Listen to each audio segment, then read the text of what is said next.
Hi friends అందరికీ welcome to my channel Bittu and Chintu vlog. మాదైతే వరి కోయడం అయిపోయిందండి. ఒక 3 ప్లేసెస్లో ఉన్నింది వరి కోయడం. ఇంకా 3 ప్లేసెస్లో కూడా కోసేసారండి.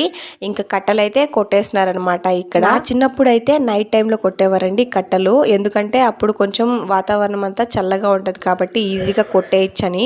ఇంకా డే టైంలో కొడితే ఏంటంటే ఆ ఎండకి నస లాగా ఉంటుంది అనమాట. ఇంకా స్ట్రెస్ కూడా ఎక్కువ ఉంటుంది. ఇంకా అందుకని చెప్పేసి నైట్ టైంలో కొట్టేవారు. ఇప్పుడు చూసుకున్నట్టయితే నైట్ టైము పొగల టైం అని ఏం లేకుండా ఎప్పుడు పడితే అప్పుడు కొట్టేస్తారనమాట హ్యాపీగా. అడగడం మర్చిపోయాను, మీ సైడ్ వరి కోయడం అయిపోయిందా, కట్టలన్నీ కొట్టేసారా కామెంట్ చేసేయండి. ఇంకా అక్కడ కట్టలు కొట్టే వరకు అయితే నేను ఇక్కడ పాయసం చేశానండి. తీపి ఏదైనా చేయాలని చెప్పేసి పాయసం అయితే చేసి ఇచ్చేసాను నేనైతే. కట్టలైతే కొట్టేస్తున్నారు కానీ ఇంకా వారేదేనండి ఉండేది. ఎండ అయితే అసలు రావట్లేదు, ఫుల్ మబ్బులు కమ్మేసినాయి, వర్షం అయితే పడుతుంది. ఇంకా వాటిని ఎండేసుకుంటే మన పని అయిపోయింది. వీడియో మీకు నచ్చితే ఒక చిన్న లైక్ వేసి మన ఛానల్ని సబ్స్క్రైబ్ చేసుకోండి. బాయ్ అందరికీ.